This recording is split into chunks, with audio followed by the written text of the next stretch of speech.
Esta es la muralla de la que todo el mundo ha oído hablar, donde posan todos los presidentes americanos y es visitada por miles de turistas al año.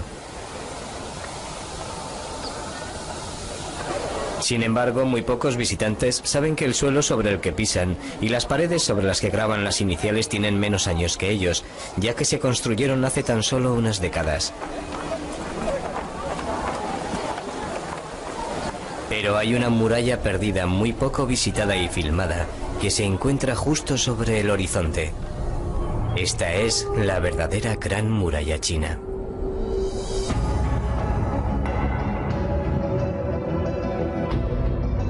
Comienza en las orillas del Mar Amarillo, se extiende a través de las montañas en dirección norte, atravesando Pekín, y llega hasta el corazón del norte de China. Tiene grandes castillos fortificados y atalayas situadas en los pasos de montaña importantes, por donde los ejércitos enemigos podían fácilmente romper las defensas. Edificada junto a las orillas de algunos grandes ríos, se extiende también a través de desiertos inhóspitos y de altas montañas.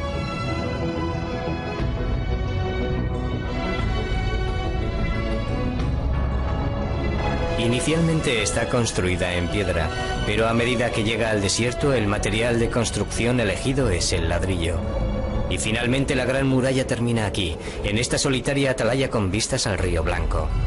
Es la mayor hazaña de la ingeniería mundial, alcanzando un total de más de 6.400 kilómetros, desde su comienzo hasta su final.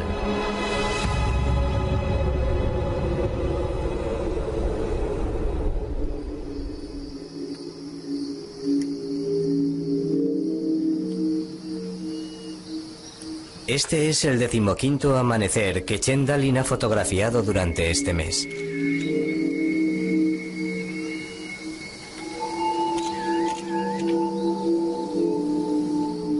Pero Chen no es solo un fotógrafo. Es un hombre que ha dedicado toda su vida a descubrir toda clase de información acerca de la Gran Muralla China. Durante años ha recorrido el país para buscar las ruinas de murallas olvidadas y abandonadas.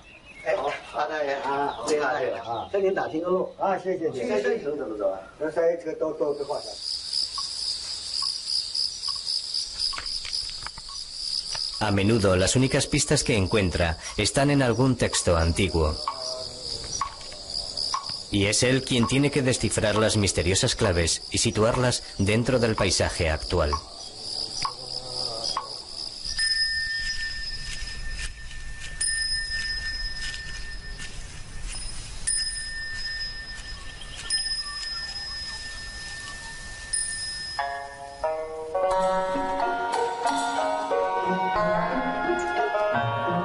Valiéndose tan solo de un bastón para defenderse de las serpientes y de los perros rabiosos, ha recorrido miles de kilómetros. Sin embargo, ha obtenido varios éxitos. Después de ascender por esta frondosa ladera, descubrió una antigua muralla.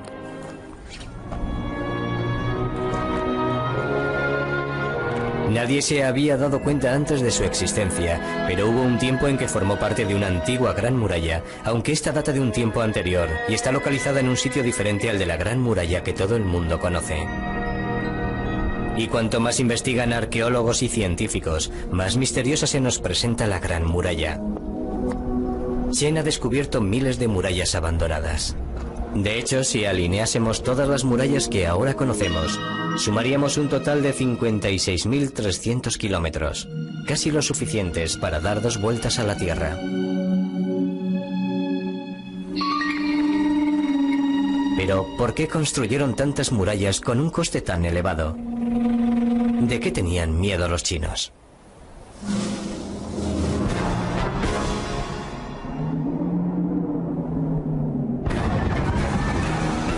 Se dice que se podía presentir su llegada por su olor, incluso antes de oír el ruido de sus caballos.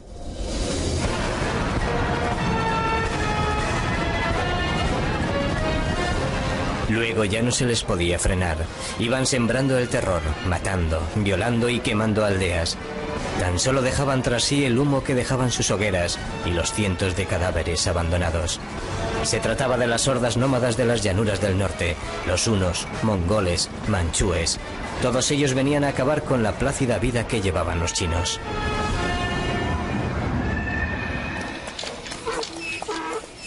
Los chinos vivían aterrorizados por estas tribus nómadas y odiaban su difícil forma de vida. Un famoso poema decía: no tienen campos ni pastos, solo tierras baldías donde yacen los huesos entre arena amarilla. Estas tribus nómadas vivían solo del ganado. Sus animales les proporcionaban todas las necesidades básicas como comida, leche, carne, pieles para hacer tejidos y fabricar la yurta o tienda de los nómadas. El estiércol les proporcionaba combustible. Era la única manera de alimentar un fuego en este inhóspito paisaje. Las duras condiciones climáticas obligaban a los nómadas a trasladarse en busca de mejores pastos para el ganado. Cuando las enfermedades y el frío diezmaban sus animales, las hordas nómadas invadían a los chinos, cuando estos se negaban a comerciar con ellos. China tenía todo lo que los nómadas echaban en falta: arroz, seda, la escritura y una civilización muy elaborada. La muralla china servía de barrera entre el mundo civilizado de los chinos y el de los bárbaros. Durante siglos, los chinos han sido agricultores.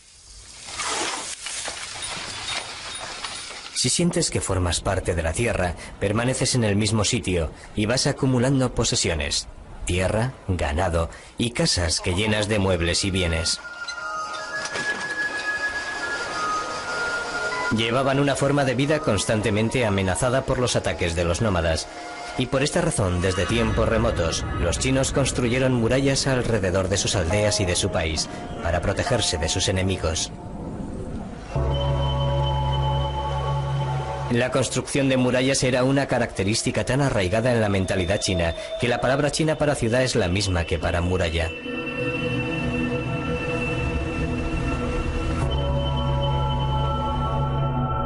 Edificar una muralla que rodease a un país del tamaño de China requería un hombre poderoso y de gran tenacidad. Un hombre tan poderoso que hizo que China llevara su nombre: el emperador Qin Shi Huangdi, el primer emperador de China. Empezó su construcción 2 siglos antes del nacimiento de Cristo, con una muralla que se extendía más de 6.400 kilómetros. Desde Lintao, en la China central moderna, atravesaba desiertos, montañas y mesetas hasta alcanzar la frontera coreana. Cuesta creer que se realizó en tan solo 12 años. Imagínense construir una muralla de 9 metros de altura y 4,5 metros de anchura, desde Nueva York a California sin ningún equipo moderno.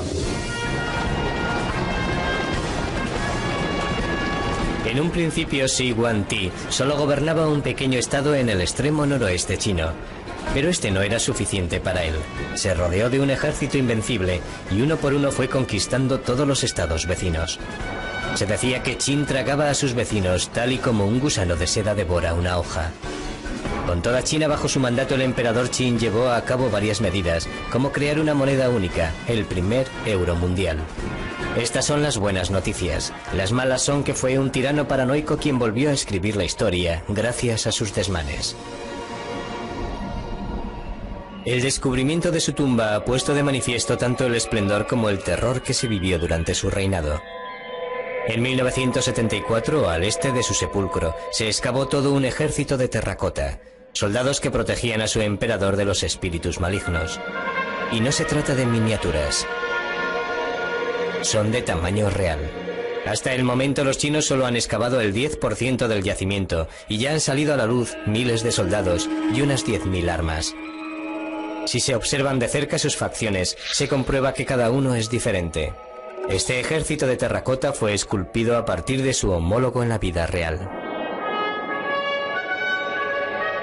El ejército aparece formado para entrar en combate. En la parte de atrás se encuentran una serie de mandos superiores dando órdenes. El mayor tamaño de su cintura nos informa acerca de su edad y categoría. En suma, se empleó un total de 700.000 hombres durante 38 años en la construcción de la tumba del emperador Qin. Una vez que había unificado China y reorganizado su imperio, Qin Shi Huangdi envió 300.000 soldados a la frontera del norte para poner fin a las incursiones de los nómadas. Cuando terminaron su trabajo, el emperador les ordenó que permaneciesen allí, y con 500.000 más de campesinos se encargaron de edificar la primera gran muralla china.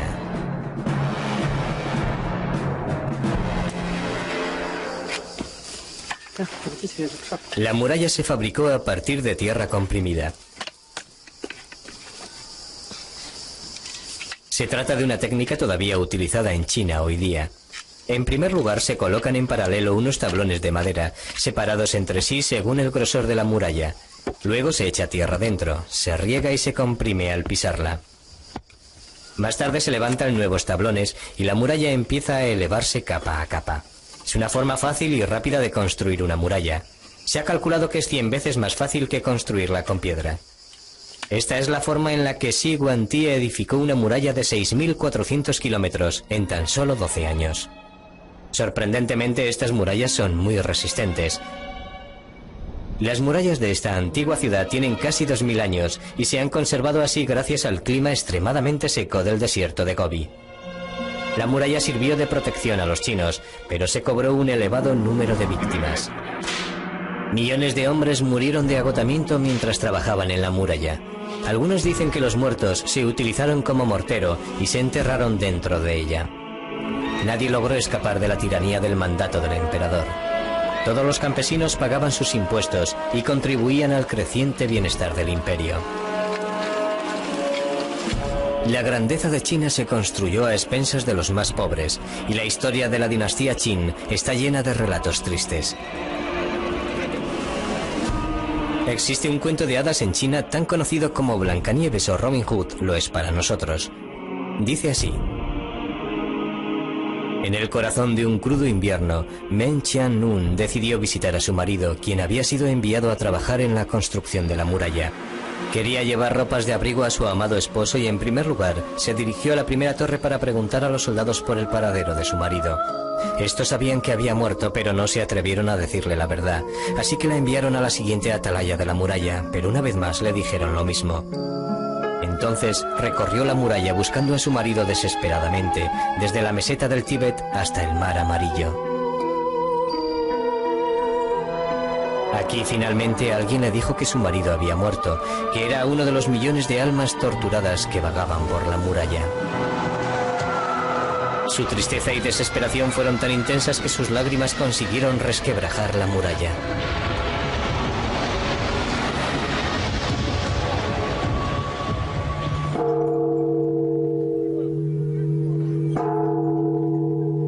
Hoy día existe un templo dedicado a Meng Qianlun. Los peregrinos acuden a este lugar a tocar una campaña que da buena suerte y rezar frente a su estatua. Incluso pueden observar a través de un telescopio la brecha en la muralla causada por las lágrimas de su heroína.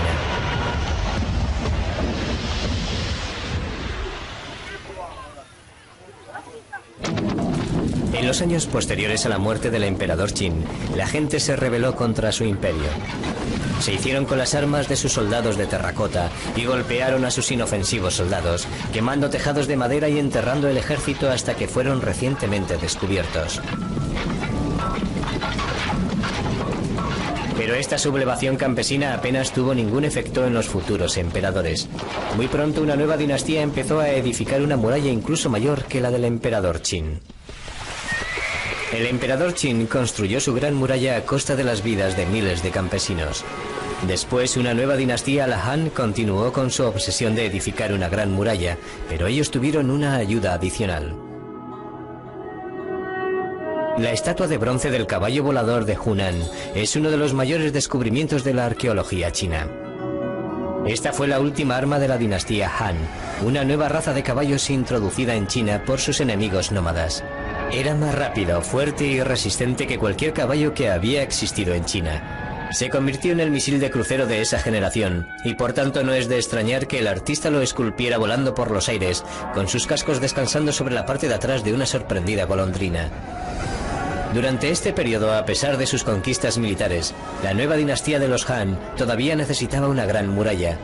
Por lo tanto, alrededor de la época en que vivió Jesucristo, construyeron una segunda gran muralla.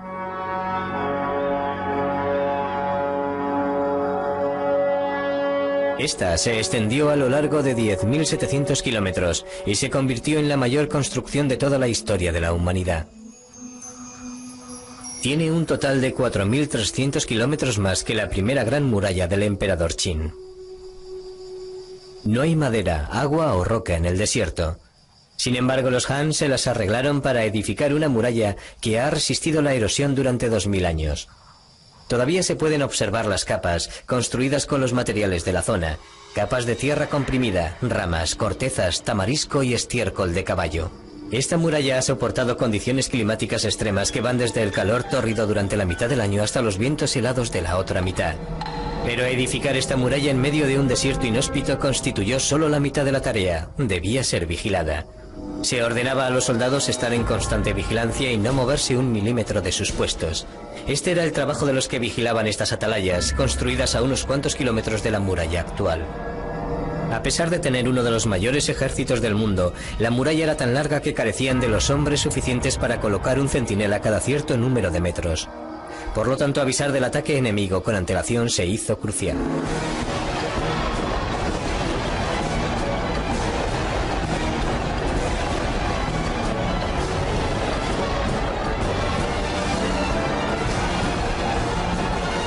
Los chinos desarrollaron un sofisticado sistema de señales de humo con muy buenos resultados.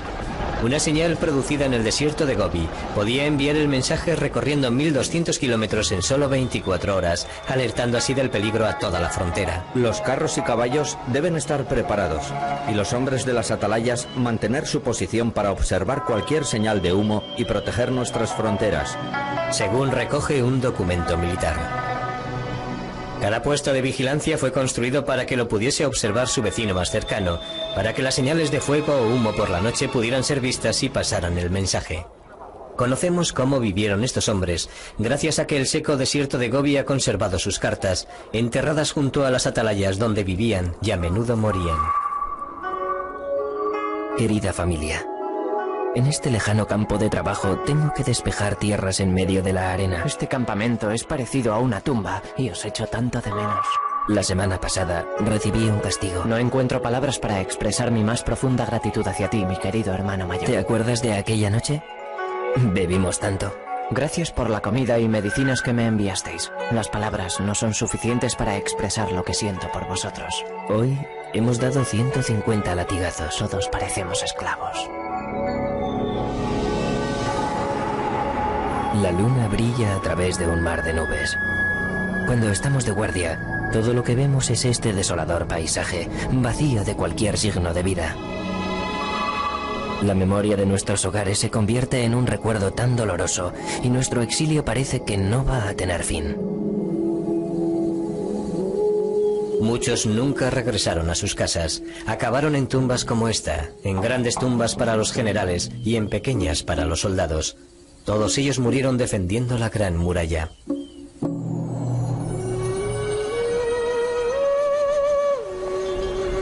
Pero el sufrimiento de los soldados sirvió para algo. Su presencia preservó de los ataques enemigos a comerciantes y viajeros. Las caravanas que nunca se apartaban de la protección que ofrecía la muralla abandonaban China cargadas de seda, pieles, cerámica y ruibardo, una planta desconocida en el oeste y muy apreciada en medicina. Esta fue la famosa ruta de la seda.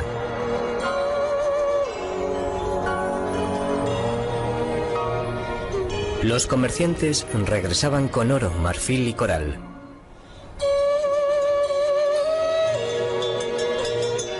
Se trataba de una ruta muy peligrosa, ya que atravesaba los mayores desiertos del mundo. Pero al menos la muralla y sus guardianes les protegían de los ataques de los bandidos a lo largo de su extensión. La Gran Muralla originó una vertiginosa reacción en cadena para la dinastía Han. Ofrecía protección a las caravanas de la ruta de la seda. El número de caravanas aumentó y prosperó, y los Han se enriquecieron y extendieron sus territorios hacia el norte y el oeste de la Gran Muralla. Cansados de dar vueltas en la base de una muralla que no podían traspasar, los nómadas se dirigieron hacia el oeste y conquistaron Asia Central y Europa del Este, amenazando también el otro gran poder del viejo continente, Roma. Cuando Atila el Huno, el azote de Dios, avanzó sobre Roma, tenía miedo de que el Papa Leo se dirigiera a las puertas de la ciudad para suplicarle que no atacase la ciudad sagrada. Este encuentro entre paganismo y cristiandad nunca hubiera tenido lugar sin la existencia de la Gran Muralla. Según la leyenda, Atila, un hombre muy supersticioso, optó por la retirada ya que el nombre del Papa significaba el león. Pero tan solo se trató de un alivio temporal para los romanos. Un ataque posterior hizo que Roma se rindiera ante Atila, quien sumergió a Europa durante 5 siglos en las llamadas Edades Bárbaras. Mientras Europa sufría, China entraba en su época dorada con la llegada de la dinastía Tang, con los emperadores más ricos y poderosos en la historia de China. Hay estatuas de guardianes del espíritu esparcidas por todo el país que protegían las tumbas de la época dorada de China. Una de las pocas tumbas reales excavadas pertenece a la princesa Yontai, la hija de un emperador. Refleja la lujosa vida que llevaban estos aristócratas de vocación internacional, con sus costumbres importadas de la ruta de la seda y sus partidos de polo.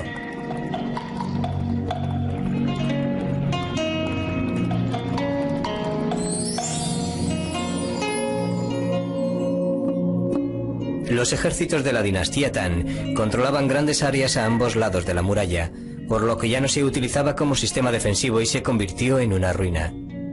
Para mantener el orden en las estepas, los Tang prefirieron dar mayor importancia al comercio y la diplomacia, más que al sistema defensivo de la muralla. Y los mejores diplomáticos de la época eran las princesas chinas. Cada cierto periodo de tiempo se elegía una princesa para casarla con un jefe nómada. Se enviaba con sus eunucos, criados y montones de lujosos regalos.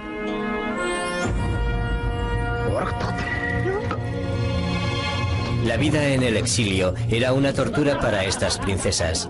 Estaban acostumbradas a ser tratadas como frágiles bellezas de porcelana, y ahora se les obligaba a comer trozos de carne cocida, beber leche fermentada de yegua y dormir con un marido bárbaro que nunca se lavaba. Una princesa se lamentaba así. Mi casa es la yurta. Mis paredes son de fieltro.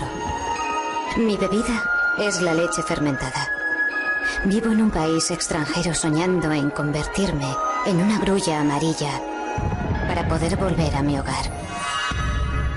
Enviar una princesa al exilio y casarla con un bárbaro parecía en principio un precio muy pequeño para comprar la paz. Era desde luego un sistema más barato que construir y vigilar una gran muralla. Pero esta política solo tuvo un éxito transitorio. Un nuevo peligro les acechaba desde los eriales del norte del país. China estaba a punto de enfrentarse con el guerrero más cruel que ha conocido la historia. Más allá de la Gran Muralla, los pueblos bárbaros recorrían Asia destruyendo aldeas y saqueando todo lo que se les cruzara en su camino.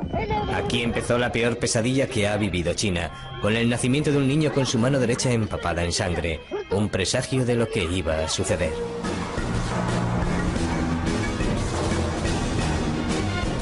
Mientras crecía, Temujin se hizo muy fuerte. Aprendió a dominar el arte de la política tribal y gracias a su astucia y traiciones llegó a ser el jefe de su tribu y más tarde de varias tribus. En 1204 ya estaba al mando de todas las tribus y se convirtió en el primer rey de todos los pueblos nómadas. Le llamaron Genghis Khan, rey de reyes. Se dice que sus crueles guerreros no sabían lo que era el dolor ni la compasión.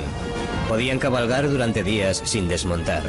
Cuando escaseaba la comida sorbían la sangre de sus caballos. Nunca hacían prisioneros, ya que masacraban ciudades enteras. La gente les tenía tanto miedo que se rendía sin ofrecer resistencia. Genghis pronto dirigió su atención hacia el sur, hacia las fértiles tierras de China. La mano sangrienta de su nacimiento estaba a punto de cumplir con su terrible destino. Durante el verano los cauces secos de los ríos ofrecían rutas fáciles de invasión a los nómadas, cuya intención era saquear las ricas ciudades chinas de las llanuras. Por esta razón estos pasos permanecían fuertemente vigilados, a pesar de que habían dejado que el resto de la Gran Muralla se convirtiera en una ruina. Un ejército mongol de 100.000 guerreros invadió China a través de este paso situado al norte de la capital, Pekín. Hoy día es todavía la vía principal por donde el tren y la autopista en dirección a Pekín pasan a través de las montañas.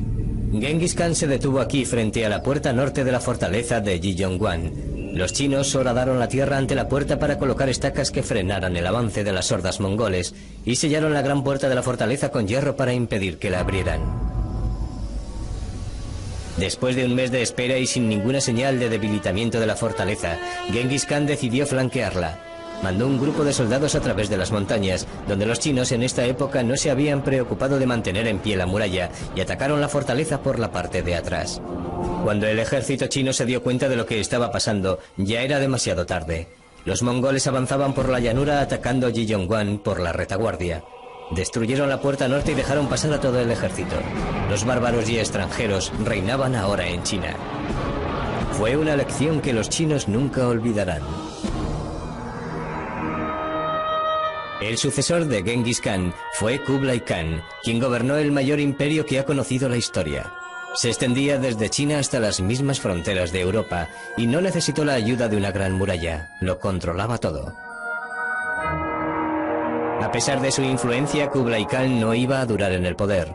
Los chinos todavía consideraban a los gobernantes mongoles bárbaros invasores. Las devastadoras inundaciones del río Amarillo desencadenaron una revuelta popular contra los odiados soberanos extranjeros y los mongoles fueron derrocados.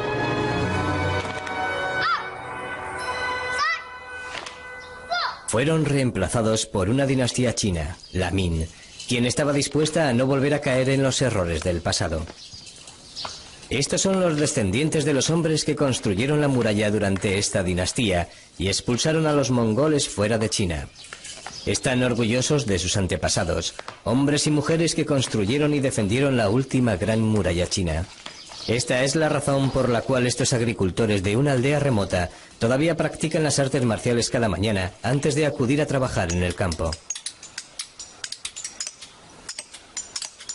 Los nuevos gobernantes, los emperadores Min, se mostraron resueltos a que no volviese a suceder una nueva invasión. Por lo tanto, en 1368, cuando Europa estaba siendo diezmada por la peste negra, los emperadores Min llevaron a cabo el mayor proyecto de la ingeniería civil del mundo. Es incluso mayor que las murallas anteriores, ya que ésta se construyó en piedra en su mayoría. La muralla Min se extiende desde Sanaiwan en el Mar Amarillo hasta Yaiyuguan en el desierto de Gobi.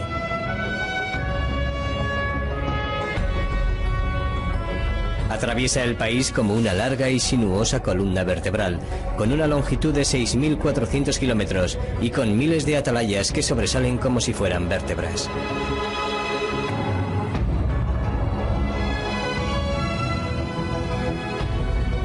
La mayor parte de la muralla está construida en piedra, un material de construcción 100 veces más difícil de utilizar que el ladrillo.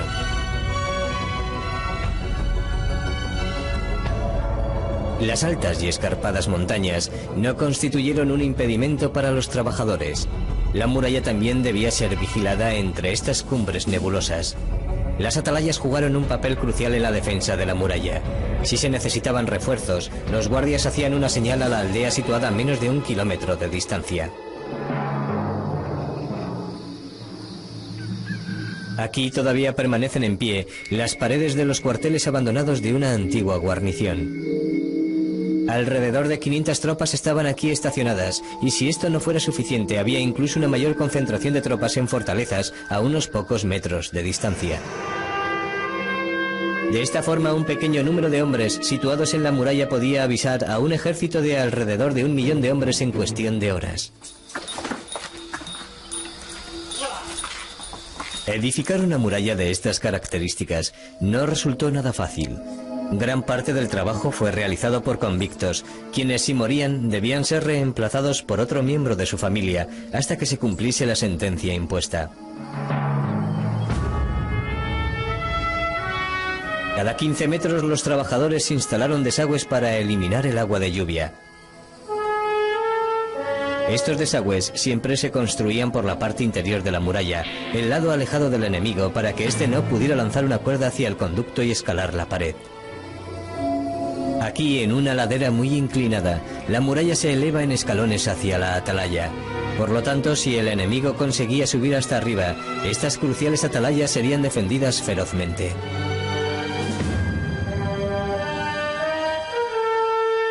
Las atalayas sobresalen por encima de la muralla. De este modo los arqueros podían arrojar flechas sobre los soldados de abajo. Estos torreones tenían una zona cubierta para que las tropas se cobijaran del frío, descansaran y almacenasen las armas. En la zona descubierta de la parte de arriba, protegida por almenas, las tropas mantenían la vigilancia y contraatacaban. Es un sistema de defensa asombroso, sobre todo si tenemos en cuenta el terreno sobre el que se construyó. Esta sección es casi vertical, ya que se eleva sobre una fuerte pendiente. En esta parte tiene tan solo una anchura de medio metro y una caída de más de 300 metros.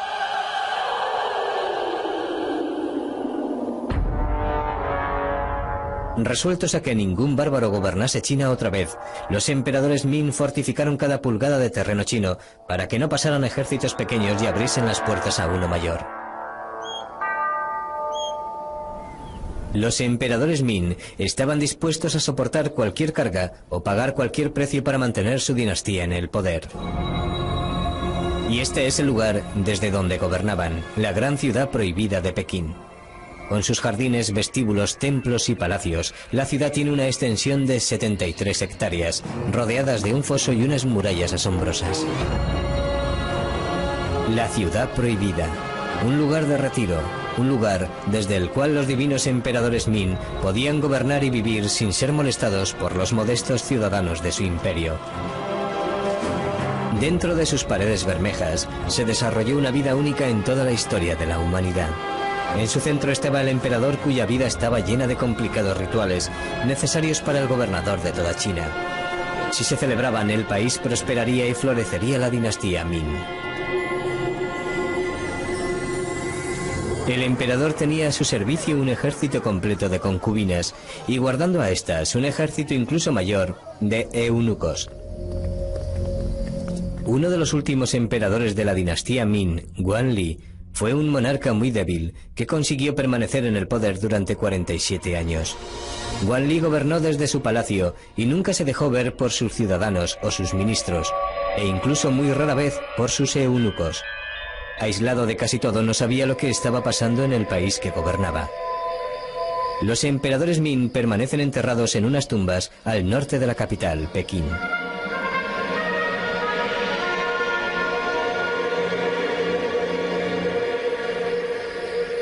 Todas las tumbas guardan el mismo diseño, con un templo en la parte frontal y un recinto amurallado por la parte de atrás de la tumba subterránea.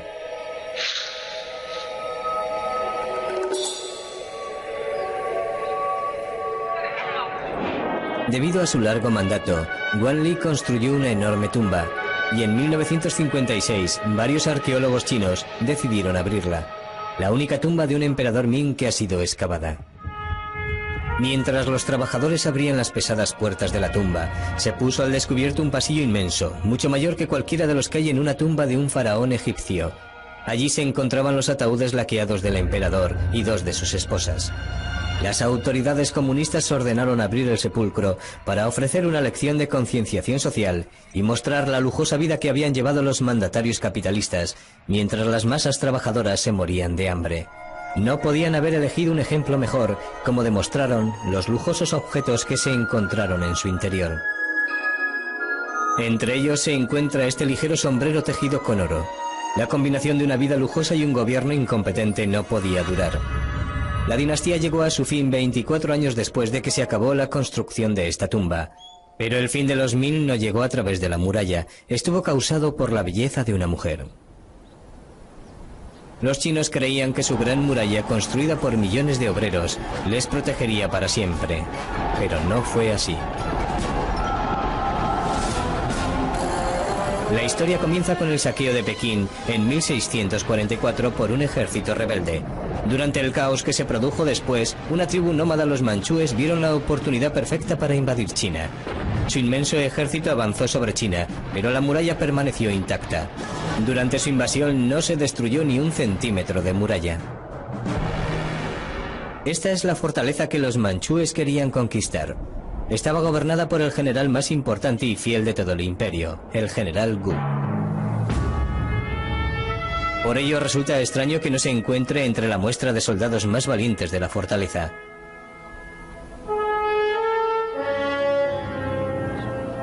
No está incluido debido a lo que hizo cuando se encontró con el ejército manchú.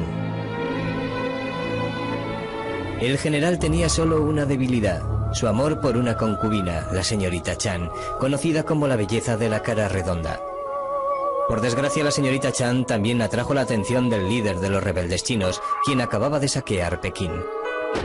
Desesperado por recuperar su amor perdido, el general Gu pidió ayuda a su odiado enemigo, los manchúes, para acabar con la rebelión y naturalmente para liberar a su amada señorita Chan. Aquí en Sanaiguan, el general Gu hizo algo inconcebible. Abrió las puertas de la Gran Muralla para dejar entrar al ejército manchú. El mayor proyecto de la ingeniería civil mundial falló no debido a ninguna debilidad estructural, sino a causa de la sonrisa de una hermosa joven.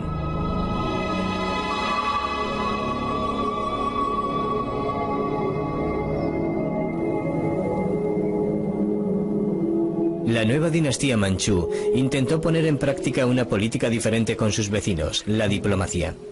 Aquí en su bello palacio de verano recibían delegaciones de todos los países del este.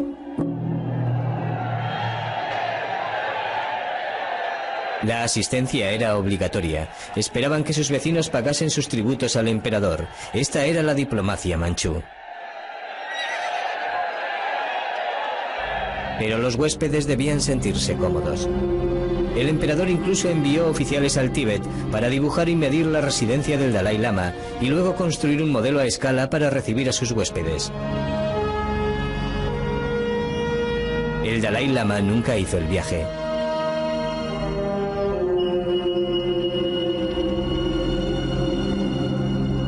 Pero sí lo hizo el otro gran jefe espiritual del Tíbet, el Panchen Lama. Su prestigio era tan grande que, según cuenta la leyenda tibetana, el emperador le invitó a sentarse en el trono del dragón, un privilegio único. Fuentes chinas aseguran que adoptó una posición más humilde y ofreció al emperador una bufanda sagrada. A cambio, el emperador le mostró la reproducción más fiel de su palacio en el Tíbet. Sin duda resultaba mucho más barato construir estos grandes templos con sus sinuosos dragones dorados que guarnecer y mantener la Gran Muralla. El emperador incluso llegó a aprender tibetano para hablar con su visitante sin intérpretes. Además ordenó que todas las principales inscripciones públicas se tradujeran a todos los idiomas del Imperio Manchú: tibetano, chino, mongol y manchú.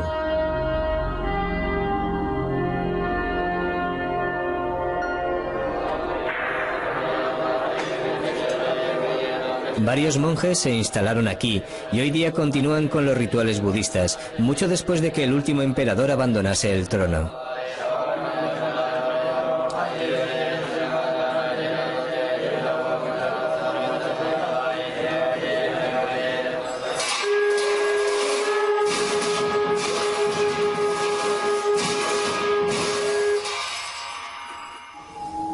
Y en cuanto a la Gran Muralla, los gobernantes dejaron que cayera en ruinas una vez más, ya que no la necesitaban como defensa.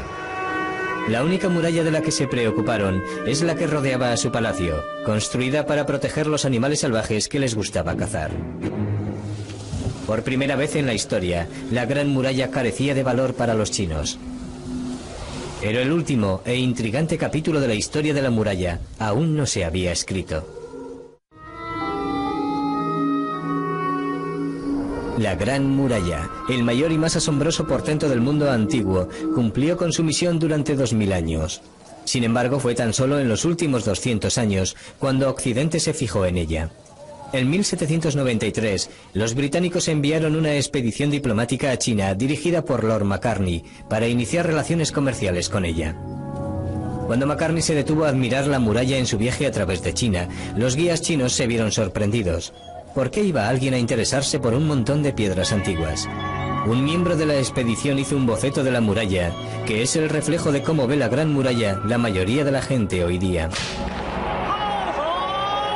Cada embajador que visitaba China y era recibido por el emperador debía practicar el kowtow, es decir, hacer la reverencia 3 veces acompañada de 3 postraciones en las que la frente tenía que tocar el suelo 9 veces en total. Cuando los ingleses llegaron a la residencia de verano del emperador, fueron agasajados con toda clase de lujos y pasaron varios días recorriendo sus bellos parques y templos. Macartney, como buen inglés fiel a su rey, se negó a practicar el kowtow ante el emperador y provocó así un escándalo enorme en la corte. En su última reunión se les pidió a los ingleses que se inclinasen ante un rollo de pergamino del emperador. Cuando lo abrieron, el mensaje decía así: Poseemos todas las cosas. No valoro ningún objeto curioso o ingenioso y no voy a utilizar ninguno de vuestros productos manufacturados. Oh rey de Inglaterra, obedece con temor y no muestres negligencia. Esta es una historia de orgullo de 2 imperios convencidos de que eran los amos del universo. Uno de los delegados británicos dijo: Entramos en Pekín como indigentes, permanecimos allí como prisioneros y lo abandonamos como vagabundos. Humillados, los ingleses planearon su venganza. Debido a su gran preparación militar, sabían muy bien que si entraban en guerra, encontrarían a los chinos en una situación de gran desventaja con respecto al mundo occidental. La Gran Muralla había quedado obsoleta. Esta es una preocupación constante para el hombre que conoce la muralla mejor que nadie. Cuando ya ha cumplido 60 años, Chen Dalin pasa cada día haciendo fotografías y buscando tramos perdidos de su querida muralla. Le preocupa el que ningún joven chino esté dispuesto a tomar su relevo. Le preocupa que la muralla se explote solo con fines comerciales. Y le preocupa que las secciones más remotas de la muralla sean destruidas simplemente porque nadie conoce su importancia.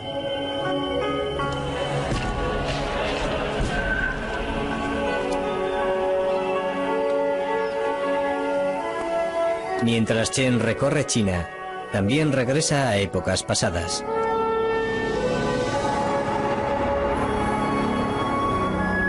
Hasta llegar al periodo del emperador Qin, en el que millones de chinos murieron construyendo la muralla. Teme que sean olvidados. Según Chen, murieron construyendo la mayor obra jamás edificada por el hombre.